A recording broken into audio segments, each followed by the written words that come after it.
إن الحمد لله نحمده ونستعينه ونستغفره ونعوذ بالله من شرور أنفسنا ومن سيئات أعمالنا من يهده الله فلا مضل له ومن يضلل فلا هادي له ونشهد أن لا إله إلا الله وحده لا شريك له ونشهد أن محمدا عبده ورسوله أما بعد فإن خير الحديث كتاب الله وخير الهدي هدي محمد صلى الله عليه وسلم وشر الأمور محدثاتها وكل محدثة بدعة وكل بدعة ضلالة وكل ضلالة في النار।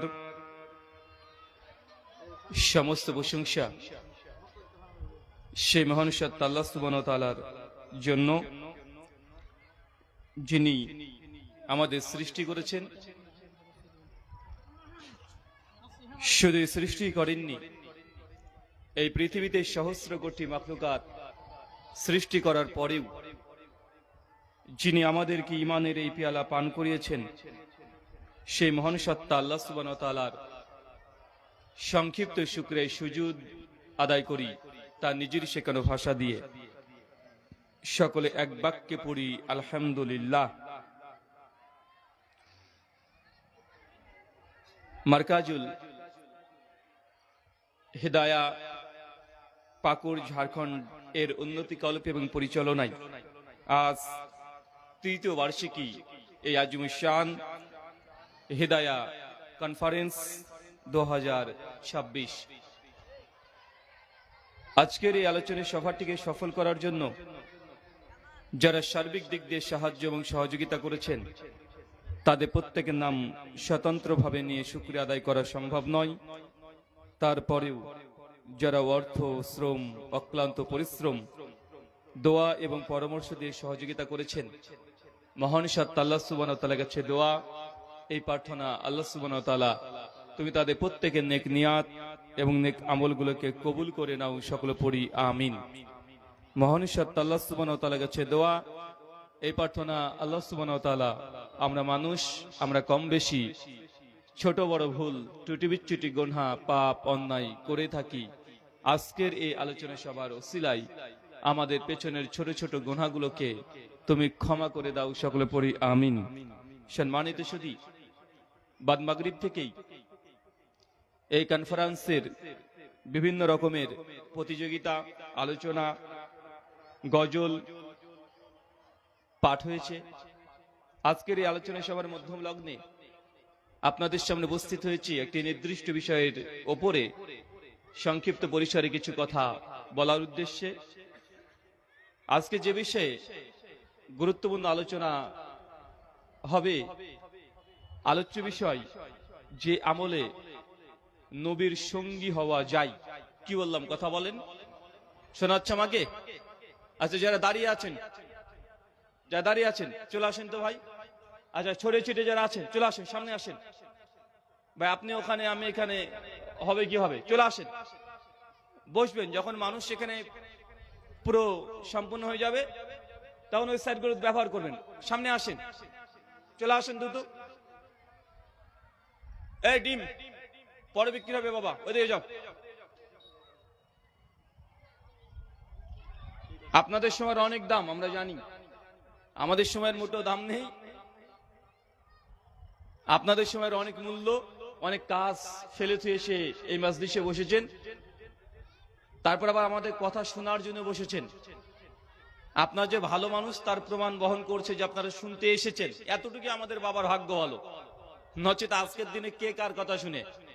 আপনার কথা তো আপনার বউ শুনে না, কিন্তু আপনি আমার কথা শোনার জন্য এসেছেন, এটা আমার বাপের ভাগ্য হলো না? তাই এটা আমাদেরকে ভাগ্য হলো যে আপনারা এসে বসেছেন, আমাদের কথা শুনবেন। তো যাই হোক, আপনাদের খুব বেশি সময় নষ্ট করব না। সামান্য কিছু কথা যেন আমরা পরমার্থিক জীবন প্রসঙ্গে একটু হলেও সচেতন হতে পারি। গোটা বিশ্ব জগতের প্রেক্ষাপট যা এখন ভয়ঙ্কর চলছে, এখন আলোচনার এই মঞ্চে বসলে আমাদের মধ্যে নিজেরাই একটু সংশয়ের মধ্যে পড়ে যায় যে আজকে এই জনগণকে আমরা কি বলবো, আজকে আপনাকে কি শেখাবো। এত বড় একটা আয়োজন করেছেন যে আপনাদের আজকে নতুন কি জানাবো আপনাদেরকে। কারণ গোটা বিশ্ব জগতে যেভাবে ইসলামকে নিয়ে টার্গেট করা হয়, মুসলিমদেরকে যেভাবে জঙ্গি সন্ত্রাসী হিসাবে টার্গেট করে ডাইরেক্ট সরাসরি এখন মুখে প্রচার করে, মাদ্রাসা মানে জঙ্গি সন্ত্রাসের আতর ঘর, এটা এখন হেডলাইনে আসতে তাদের কোনো সমস্যা হয় না, হয় নাকি কথা বলেন? মাদ্রাসা মানেই জঙ্গি। মাদ্রাসা শিক্ষাকে বন্ধ করার জন্য যেভাবে তৎপর চলছে, আসাম থেকে পশ্চিম বাংলা, ঝাড়খণ্ড, উত্তরপ্রদেশ সব জায়গায় মাদ্রাসা শিক্ষাকে এখন মনে করছে যে জঙ্গি শিক্ষা মনে করা হয় কি হয় না? তারপরেও এত ঝড় এত প্রতিকূলের মাধ্যমে আমাদের অনেক শেখ মাশেক আলেম ওলামারা আছে, তারা এক ধরনের জীবনের রিস্ক নিয়ে, হুমকি নিয়ে তার এই মাদ্রাসাগুলোকে তারা চালিয়ে চলে যাচ্ছে। এটা ভারতবর্ষের মাটিতে যতক্ষণ পর্যন্ত দুঃসাহসিকতা পরিচয় না দিচ্ছেন ততক্ষণ পর্যন্ত মাদ্রাসাতে যুক্ত থাকবেন। মানুষ অনেকে ভয়ও করে, করে কি করে না? দেখেন সব জায়গাতে মানে টার্গেট একটা, মাদ্রাসা বন্ধ করে দাও, একটাই কথা, মাদ্রাসাকে বন্ধ করে দাও, মাদ্রাসা শিক্ষা চলবে না। মাদ্রাসাকে নিয়ে হাজার রকমের তাদের দীর্ঘদিন ধরে পরিকল্পনা চলছে। আল্লাহ সুবহানাহু ওয়া তাআলা এই মাদ্রাসাগুলোকে তুমি কিয়ামত পর্যন্ত প্রতিষ্ঠিত রাখো, বলে পড়ি আমিন। সম্মানিত সুধী, আলোচ্য বিষয় যে আমলে জান্নাতে ঘর পাওয়া যায়, যে আমলে নবীর সঙ্গী হওয়া যায়। কি বললাম? আরো জোরে বলেন তো। তার মানে আমাদের নবীদের সঙ্গী হওয়া, নবীদের সঙ্গে থাকা, এটা হচ্ছে জান্নাতের সব চাইতে অনেকগুলো নিয়ামতের মধ্যে একটা নিয়ামত, যে নবীর সঙ্গী হবেন। মানে এটা নবীর বাড়ি জান্নাতের, তার পাশে সিদ্দিক আকবর, তার পাশে ওমর ইবনুল খাত্তাব, আর তার পাশে যদি আপনার ঘরটা হয়ে যায়, বলেন কেমন লাগবে? অনেকটা ভালো লাগবে না? দুনিয়াতে কোনো মানুষ সে বড় ব্যক্তির বাড়ির পাশে যদি আপনার বাড়ি হয়, আপনি দুনিয়াতেই অনেক খুশি হয়ে যান, হন না? যদি আপনার এলাকা যদি এমএলএ বাড়ি পাশের বাড়ি, যদি কেউ জিজ্ঞেস করে কোথায় বাড়ি রে, আপনি গর্ব করে বলেন ওই যে এমএলএ বাড়ি পাশে বাড়ি আমার। যে কোন এক সিনেমার নায়কের বাড়ি তার পাশে বা তার এলাকাতে যদি বাড়ি হয়, আপনি ডাইরেক্ট গর্ব করে আপনি বলে দিবেন, আরে আমি কোথাকার মানুষ জানিস, আরে আমি ওই মনিরামপুরের ওখানকার মানুষ। মানে এটা বলার পরে সেলিব্রিটি ব্যক্তির নাম নেন কেন? কারণ ওই ব্যক্তি সেলিব্রিটি, এই জন্য আপনিও তাকে নিয়ে গর্ববোধ করেন, করেন কি করেন না? ঠিক একই ভাবে যখন জান্নাতে আমরা প্রবেশ করব, জান্নাতের অনেকগুলো ক্লাসিফিকেশন ভাগ আছে। জান্নাতের প্রায় 8টা দরজা আছে। এক একজন মানুষ এক এক রকমের ইবাদত করলে সেই দরজাতে প্রবেশ করবে।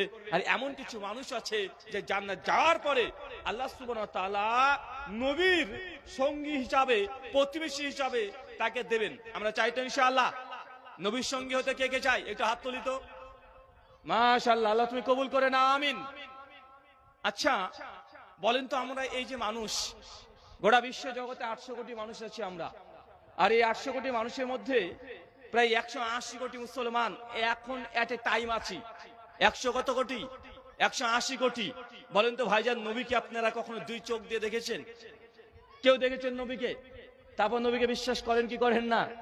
নবীকে আমরা না দেখেই, এই চোখ দ্বারা তাকে আমরা দেখি নাই, আল্লাহকে তো দেখি নাই, নবীকেও তাকে আমরা দুই চোখ দিয়ে দেখার সৌভাগ্য হয়নি। তার কণ্ঠস্বর আমরা কেউ শুনেছি? তার কণ্ঠস্বর কেমন ছিল? তার বক্তব্য 2 মিনিট 1 মিনিট 1 সেকেন্ড আমরা শুনেছি। মানে তার কণ্ঠস্বর না শুনেও তাকে আমরা বিশ্বাস করি কি করি না? আমরা এমন নবীকে বিশ্বাস করি, এমন নবীর আমরা আনুগত্য অনুসরণ করি, যাকে জীবনের চাইতেও বেশি ভালোবাসি। তার নাম মুহাম্মদ রাসূলুল্লাহ সাল্লাল্লাহু আলাইহি সাল্লাম, যাকে না দেখেই আমরা ভালোবাসি। তার বাড়ির দূরত্ব চাইতে আমাদের বাড়ির দূরত্ব প্রায় 10,000 কিলোমিটার। কত কিলোমিটার? কোথায় মক্কা, কোথায় মদিনা, চিন্তা করতে পারছেন? কোথায় মক্কার, কোথায় মদিনা? আজকে মাদ্রাসা চলছে কিসের জন্য? কিসের জন্য? মুহাম্মদ সাল্লাল্লাহু আলাইহি সাল্লাম তিনি যে কোরআন নিয়ে এসেছে, আর তাকে বিশ্বাস করে, মানে তো কোরআনকে আমরা বিশ্বাস করি। মাঝখানে যদি নবী মুহাম্মদকে বাদ দিয়ে দেন, বা ইসলামের কোন অস্তিত্ব থাকবে? আর কোন অস্তিত্ব থাকে না। মানে নবীকে বিশ্বাস করাটাই, মতে ইসলামকে বিশ্বাস করাটা। কেউ যদি নবীকে মিথ্যুক বলে দেয়, তো ভাই বলেন তো কোরআনের সত্যতা প্রমাণ করা সম্ভব? তাহলে ইসলামের গোটা ভিত নির্ভর করছে এটা মুহাম্মদ সাল্লাল্লাহু আলাইহি সাল্লামের জাত দ্বারা, তার কথা দ্বারা, তার আমল দ্বারা। কিন্তু সেই মানুষটাকে 1500 বছর আগে তিনি আজ থেকে দুনিয়াতে এসে চলেও গেছেন, আর আমরা 1500 বছর পরে তাকে না দেখে বিশ্বাস করছি। আর আমাদের ভেতর আল্লাহ সুবহানাহু ওয়া তাআলা এমন ঈমান দিয়ে দিয়েছে যে নবীর বিরুদ্ধে কেউ যদি একটা কথা বলে, মুসলমানের রক্ত সহ্য করতে পারে না। আপনাকে যদি, আপনার বাপকে যদি কেউ গাল দেয়, মুসলমান সহ্য করে নিতে পারে, পারেন না ভাইজান? রাগ হয়, কন্ট্রোল করতে পারি।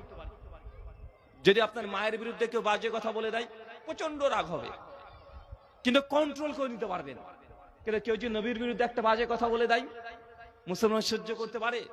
মুসলমান সহ্য করতে পারে না। তার ভেতরে জ্বালাপোড়ন শুরু হয়ে যায়, হৃদয় থেকে রক্তক্ষরণ শুরু হয়ে যায়। ওই যে আজ থেকে 3-4 বছর আগে নুপুর শর্মা জাস্ট একটা কথা বলেছিল, ওরা ভারতবর্ষ মুসলমান যতই তারা নির্যাতিত হোক না কেন, যতই তারা সংখ্যালঘু হোক না কেন, নবীর বিরুদ্ধে যখন একবার কথা বলেছে ওরা ভারতের মুসলমান, তারা এক ঝাঁপ দিয়ে লাভ দিয়ে নেমেছে কি নামে নাই? তা নেমে পড়েছে কেন? মানে আমরা এমন নবীকে বিশ্বাস করি যাকে না দেখে বিশ্বাস।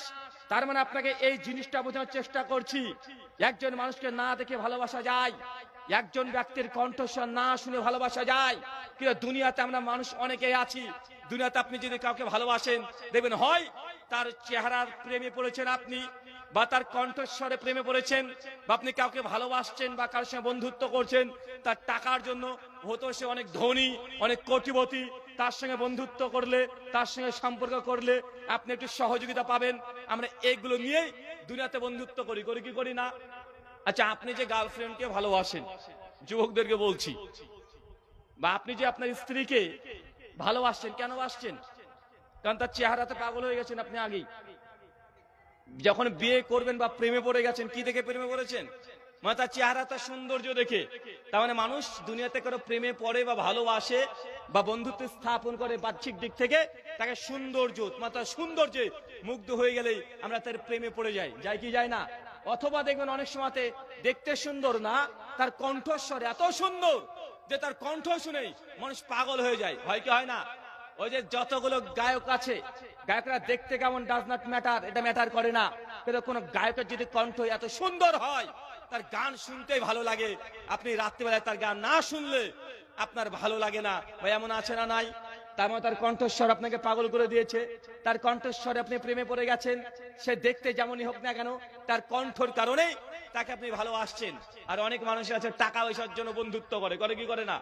যে ওই বড় লোকের সঙ্গে একটু যে বন্ধুত্ব করি, বিপদে আসলে সে আমাকে উপকারে দেবে। আচ্ছা, আমরা যে নবীকে ভালোবাসি কিসের কারণে?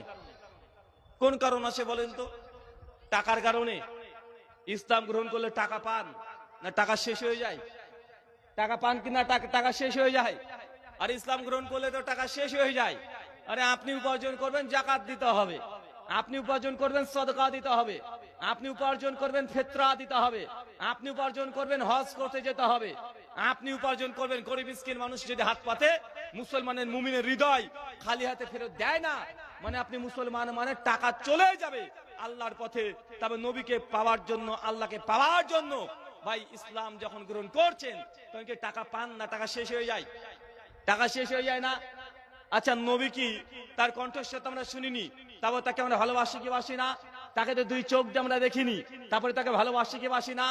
মানে দুনিয়াতে যতগুলো প্রেম প্রীতি ভালোবাসা যা আছে, আমরা নবীর সঙ্গে একটা কানেকশন নাই, তারপরেও জানের চাইতে বেশি ভালোবাসি। এটা হচ্ছে ইমান। এটা কি ইমান? এই ইমান আল্লাহ ১৫০০ বছর পর আমাদেরকে দিয়েছে। এটা মোটেও কম জিনিস মনে করিয়েন না। পৃথিবীতে ৮০০ কোটি মানুষ আছে, তারা এই ইমান পায় নাই, কিন্তু আমরা ১৮০ কোটি মুসলমান আছি। এর জন্য আল্লাহ সুবহানাহু শুকরিয়া আদায় করার দরকার আছে যে এতদিন পর ১৫০০ বছর আগে দুনিয়াতে চলে গেছে, তারপরেও কিতাবে বইপত্রে ওই ব্যক্তির নাম লেখা আছে, ওই ব্যক্তির সম্পর্কে আলোচনা করা আছে। আমরা শুধু পড়ে পড়ে তাকে জানে চাইতেও বেশি ভালোবাসি, তাকে সেম টু সেম আমরা নকল করার চেষ্টা করি। তিনি যদি এটা হ্যাঁ বলেছে জায়েজ মনে করি, তিনি যেটাকে না বলেছে আমরা না জায়েজ মনে করি, করি কি করি না? ভাইজান, পারমার্থিক জীবন, মৃত্যুর পর আমাদেরকে উঠতেই হবে। মনে করেন না এই দুনিয়াটা এই ক্ষণস্থায়ী দুনিয়া, এই দুনিয়ার বাস্তবতা অনেকটা ভয়ঙ্কর মনে করতে পারেন। সামান্য কয়দিনের জন্য এই দুনিয়াতে আমরা এসেছি। আজকে কত সুন্দর করে প্যান্ডেল আপনারা সাজিয়েছেন, পাড়ার মানুষ আজকে অনেক খুশি। আজকে মাদ্রাসার শিক্ষক থেকে শুরু করে ছাত্র সবাই আমরা খুশি। খুশি না ভাইজান? খুশি কেন? আজকে একটা অনুষ্ঠান হচ্ছে, কত সুন্দর করে মাজমাটাকে আপনারা তৈরি করেছেন। কিন্তু আগামী কাল সকাল হতে না হতেই বন্ধ সব ভেঙে চূর্ণ বিচূর্ণ করে দেবে কি দেবে না? সব ভেঙে চূর্ণ বিচূর্ণ করে দিবে। কারো দুঃখ লাগবে? কারো দুঃখ লাগবে না। এত সুন্দর করে আয়োজন করেছে, কাল হলেই সব ভেঙে চূর্ণ বিচূর্ণ করে দেবে। কেন? কারণ এটা তৈরি করার পিছনে একটা উদ্দেশ্য আছে, আছে না নাই? যখন উদ্দেশ্য শেষ হয়ে যাবে, সমস্যা আপনারা ভেঙে দিবেন, আপনাদের ভেতর থেকে একটু কোনো কিছু খারাপও মনে হবে না, আর ভাঙবেন, এটাই স্বাভাবিক। তো এই মহাবিশ্ব গোটা সৃষ্টি জগৎ আল্লাহ সৃষ্টি করেছেন কি করেননি? আল্লাহ এগোটা সৃষ্টি জগৎকে ধ্বংস করবে কি করবে না? নিমেষে সেকেন্ডে আল্লাহ ধ্বংস করে দিবে। কুল্লুমান আলাইয়া ফান। যা দেখছেন, যা চোখ দিয়ে দেখতে পাচ্ছেন আর যা দেখতে পাচ্ছেন না, সবকিছু আল্লাহ একদিন ধ্বংস করে দিবে। আমরা মনে করি যে দুনিয়াটা আমাদের জন্য শেষ। চাচা, ব্যাপারটা এমনটা নয়। এই মহাবিশ্ব আল্লাহ যা সৃষ্টি করেছে আমাদের জন্য। কাদের জন্য? আমাদের জন্য। এই যে আকাশের সূর্য দেখছেন না, কাদের জন্য তৈরি করেছে? আমাদের জন্য। যে আমরা দুনিয়াতে ভালোভাবে পরীক্ষা দিতে পারি, আমরা ঠিকভাবে যে দুনিয়াতে মানে চলতে পারি, আমাদের জন্য সমস্ত কিছু সৃষ্টি করা হয়েছে। আচ্ছা, সূর্য তো সকলবার দেখতে পান না? সূর্য দেখতে কতটুকু মনে হয়? কত বড় সূর্য? ওই ভাত খান যে থালার সমান মনে হয় না? হ্যাঁ, মানে তো সূর্য একটা ওই যে চোঙগুলো লাগানো আছে না, চোঙের চাইতেও ছোট তাই মনে হয়। চাচা, সূর্যকে যেমন চোঙের বা ভাতের থালার সমান মনে করছেন, আসলে সূর্য কিন্তু অত ছোট না। আমরা পৃথিবী নামক এই গ্রহে আছি। এই গ্রহ থেকে প্রায় 15 কোটি কিলোমিটার দূরে সূর্য আছে। কত কিলোমিটার? আরো জোরে বলেন। 15 কোটি, মানে 15 কিলোমিটার না, 15,000 না, লাখও না, 15 কোটি কিলোমিটার দূরে। মানে আমাদের পৃথিবী এখান থেকে 15 কোটি কিলোমিটার দূরে কি আছে? সূর্যটা আছে। তো দূর থেকে আমরা যেহেতু পৃথিবী থেকে দেখছি সূর্যকে, তাই মনে হচ্ছে যে সূর্যটা ছোট। সূর্য কিন্তু আসলে ছোট না। আমাদের এই পৃথিবী মানে ঝাড়খণ্ড না, পৃথিবী মানে শুধু পশ্চিম বাংলা নয়, পৃথিবী মানে গোটা ভারতবর্ষ নয়, পৃথিবী মানে গোটা ভারত, বাংলাদেশ, পাকিস্তান, ইন্দোনেশিয়া, চীন, নেপাল, জাপান, ভুটান, ইউরোপ যা আছে, পৃথিবীর 250খানা রাষ্ট্র মিলে, সবগুলো মিলে একটা পৃথিবী।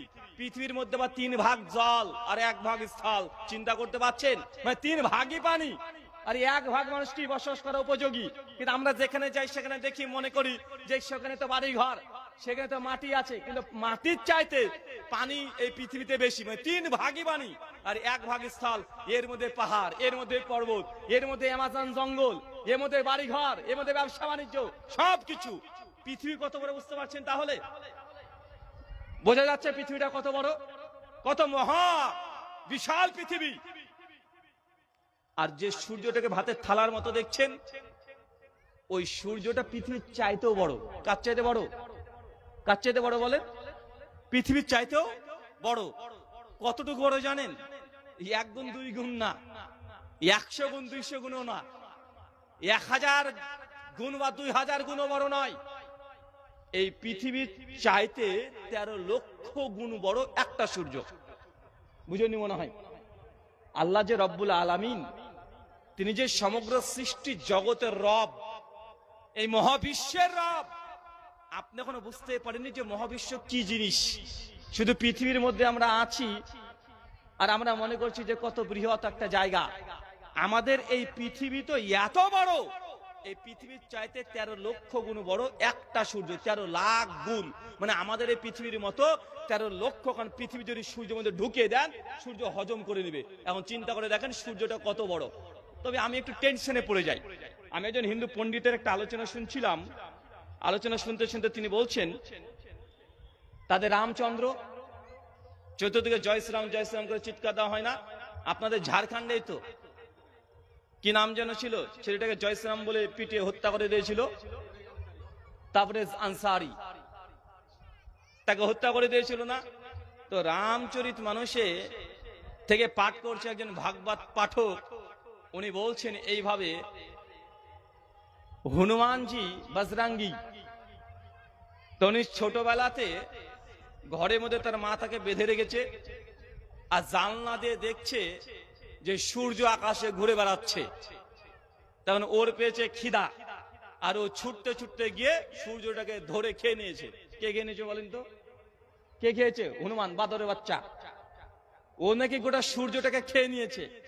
তা আমার ভাই সাদা মানে কাদা নাই।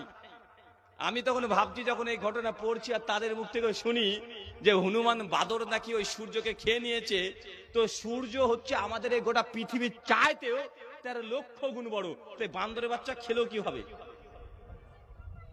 ভাই বলেন তো? একটা চায়ের কাপে হাতে ঢুকাতে পারবেন?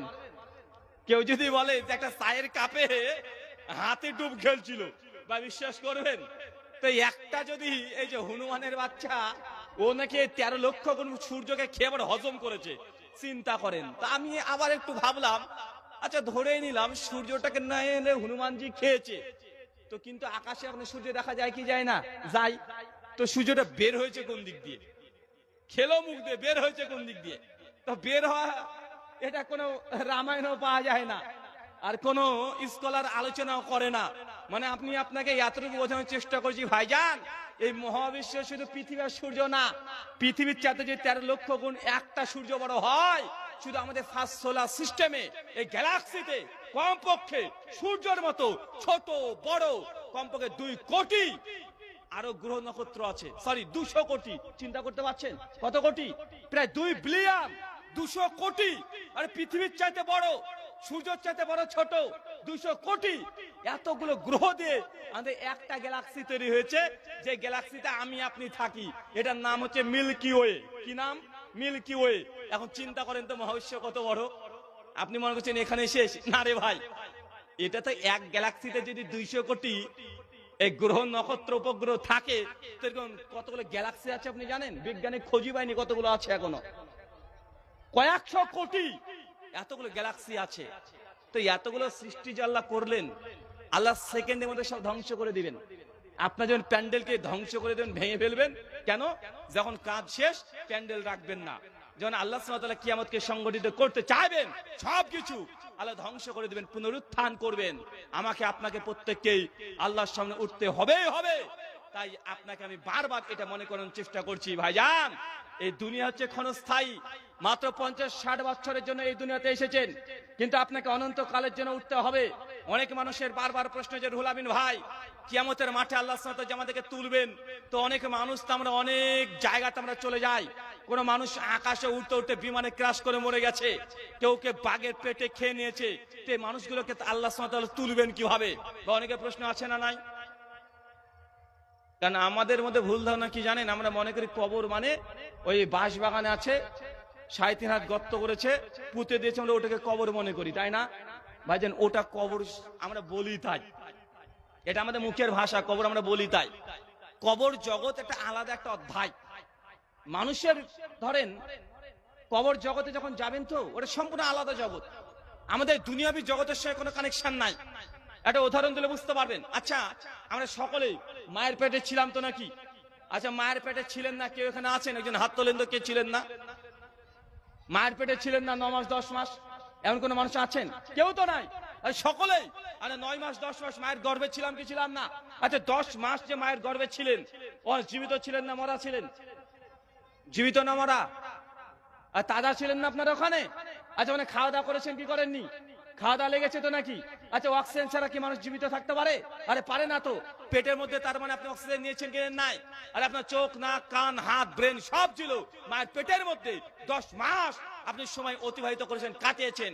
বলেন তো ওই সময়কার 1 সেকেন্ড আপনার মনে আছে? মনে করতে পারেন পেটের ভিতরে কি করতেন? 1 সেকেন্ড।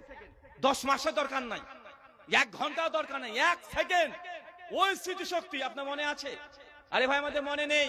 কারণ যখন দুনিয়াতে চলে এসেছেন, নারী কাটা পড়ে গেছে, ওই যে ওয়ার্ল্ড, এই যে ভেতরে একটা জগৎ, ওই জগতে ডিসকানেক্ট হয়ে গেছে। যখন আমরা এই দু জগতে চলে এসেছি, একটু পার এই জগৎ থেকে যখন মারা যাব, আমরা আর একটা জগতে আমরা উঠলাম। সেই জগতের নাম কি? বারজাখ। এটাকে বলে কবর জগৎ। কে কোথায় থাকলো এটা গুরুত্বপূর্ণ না। কে মাটির তলায় থাকলো, কে বাঘের পেটে থাকলো, কে পানির মধ্যে থাকলো, কে বিমানে উঠতে উঠতে ক্র্যাশ করে গেছে, তার কিছুই পাওয়া যায়নি। এটা কবর জগৎ। কবর জগৎ, এই সিস্টেমটার নাম হচ্ছে কবর জগৎ, ওই গর্তটার নাম। কথা কি বুঝতে পারছেন? অনেকে টেনশন, হুজুর হিন্দুদেরকে তো পুড়িয়ে দেয়, তাহলে ওদেরকে আবার কবর আযাব দিবে কিভাবে? তাদের তো কিছুই পাওয়া যায় না, তার মানে কবর আযাব তাদের মনে হবে না।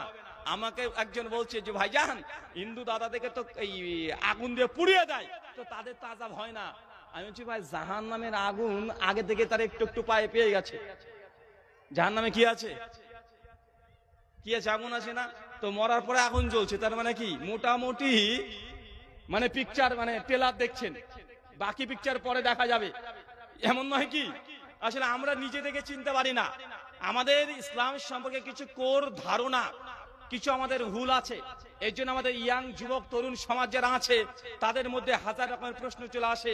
বিশেষ করে যখন আমরা জান্নাত জাহান্নাম কবরে আযাব নিয়ে আলোচনা করতে চাই, অনেক মানুষ আছে যারা এগুলোকে নিয়ে টেনশনে থাকে। আসলে মরার পরে যে জান্নাত আছে কে দেখে এসেছে? হুজুর তুমি দেখে এসেছো, এর কোনো প্রমাণ আছে? হুজুরদের কাজ শুধু জান্নাত জাহান্নাম নিয়ে কথা বলা, তার কোনো প্রমাণ নাই। ভাই বলে কি বলে না? বলে কি বলে না? শোনেন, এখনো মানুষ নিজে আপনি আপনাকেই চেনেন না। এখন আপনাদেরকে আমি একটা প্রশ্ন করি, উত্তর দেন তো সবাই মিলে। আচ্ছা বলেন তো, ব্রাদার রাহুল কোনটা? বলেন। এটা না আমি। কিভাবে চিনলেন আমাকে? সোশ্যাল মিডিয়াতে। আচ্ছা হঠাৎ করে আমি এসেছি, এখন উনি যে আমি না, উনি যে ব্রাদার রাহুল না, আমি যে ব্রাদার রাহুল, তার প্রমাণ কি?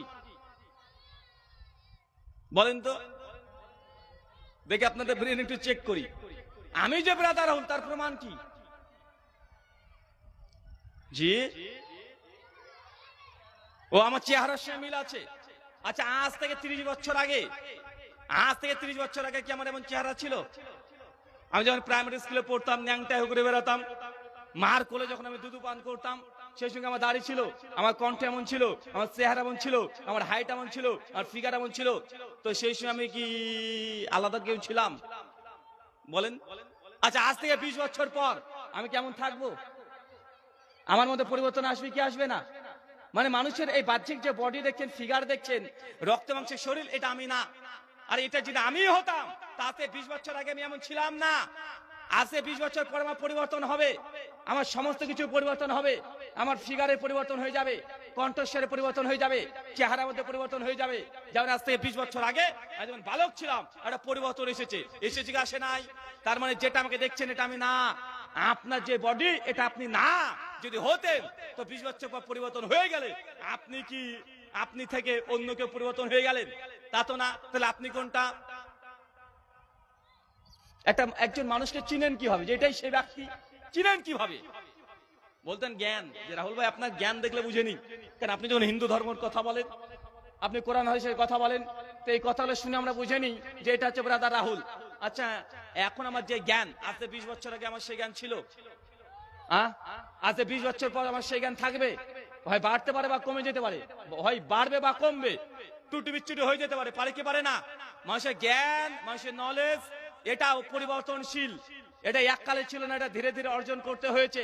আজকে যে জ্ঞান আছে, আজ 20 বছর পর এই জ্ঞানেরও পরিবর্তন হবে। তাহলে জ্ঞান দিয়ে মানুষকে আইডেন্টিফাই করা, জ্ঞান দিয়ে এটা মানুষের পরিচিত হওয়া, আইডেন্টিটি এটা না। তার মানুষের জ্ঞানেরও পরিবর্তন হয়, হয় কি হয় না? তাহলে আমি কোনটা, আপনি কোনটা? যতক্ষণ এই প্রশ্নের উত্তর আপনি যথেষ্টভাবে বের করতে না পারছেন, ততক্ষণ পর্যন্ত আপনি মৃত্যুর পর পরলৌকিক জীবন, পরমার্থিক জীবনে আল্লাহ সুবহানাহু ওয়া তাআলা কি করবেন এটা আপনি নিজেও বুঝতে পারবেন না। কারণ অনেক প্রশ্ন লুকিয়ে থাকে, আধ্যাত্মিক বিষয়গুলো লুকিয়ে থাকে, কারণ জনগণ বুঝতে চায় না আসলে আমি কোনটা, আপনি কোনটা। আর আমি আপনি এই মাংসের শরীরটা না, আমি আপনি হচ্ছে আমার জ্ঞান বা ইলমটা নয়, আমি আপনি হচ্ছে আমার রূহ। কি বললাম কথা বলেন? কি জিনিস? কোনটা? স্পিরিট, আত্মা, রূহ, এটা হচ্ছে আমি। আমি যদি মারা যাই, সে বিমান ক্রাশ করে মৃত্যুবরণ করে পানির তলায় মৃত্যুবরণ করি, আমার রুহু আল্লাহর কাছে যাবে কি যাবে না? কথা বলেন। আর রুহু যদি থাকে, আল্লাহ সুবহানাহু ওয়া তাআলা আমাকে রক্ত মাংসের শরীর আবার তুলবে, এটা আল্লাহর কাছে কি খুব কঠিন মনে হচ্ছে আপনার? কথা বলেন তো।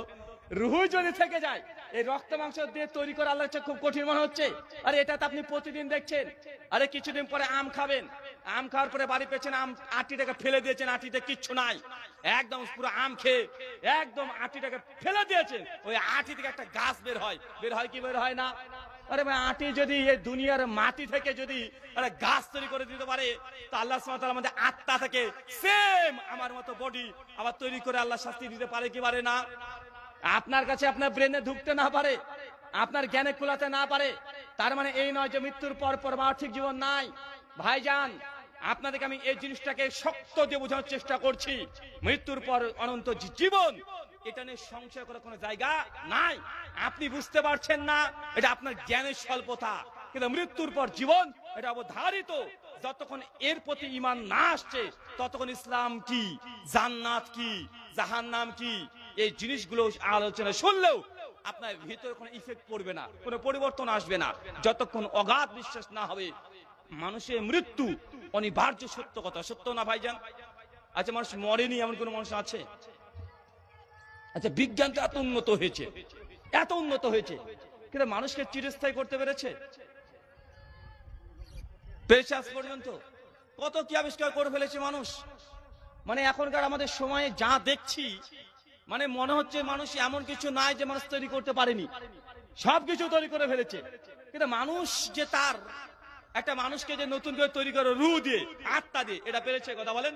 আরে না রে ভাই, মানুষের মৃত্যু যেমন বাস্তব, মৃত্যুর পর আপনাকে আবার তোলা হবে। একদম আমের আটি খাওয়ার পরে আটি যখন ফেলে দেন, যখন আপনি ওই যে কাঁঠাল খাচ্ছেন, কাঁঠাল খাওয়ার পরে কাঁঠাল বীজটা নিচে ফেলে দিচ্ছেন, ঠিক ওই বীজ থেকে আবার ওই বিচি থেকে আবার কাঁঠাল গাছ তৈরি হয়ে যায়। হয় কি হয় না? আমাদের এই আত্মা আছে, যত কিছু দুনিয়াতে করছেন আত্মার মধ্যে রেকর্ড হয়ে যাচ্ছে। আপনি কত কোটি নেকি করছেন, কত কোটি আপনি আমল করেছেন, কতটা গুনাহ করেছেন, সব আপনার এই আত্মার মধ্যে, রুহের মধ্যে সবগুলো একদম ডাটাবেস, তথ্যের মতো ডকুমেন্টস আল্লাহ রেডি করতে পারে কি পারে না? একটা যদি ওই লোহার 3-4টে দাগ দেয়া থাকে, মেমোরি কার্ড দেখেছেন? আচ্ছা, মোবাইলে মেমোরি কার্ড দেখেন নাই? আচ্ছা, মেমোরি কার্ডে কি পাওয়া যায়? ক কেজি লোহা আছে, ক কেজি পিতল আছে। আরে ভাই, 2 গ্রামও হবে না, 1 গ্রামও হবে না, ছোট ছোট 3-4টে দাগ দেয়া থাকে। ওর মধ্যে দেখেন কতগুলো সিনেমা লোড হয়ে যায়। হয় কি হয় না? কতগুলো আপনার গান লোড হয়ে যায়, কত গজল লোড হয়ে যায়, ঘন্টার পর ঘন্টা ভিডিও দেখতে পারেন।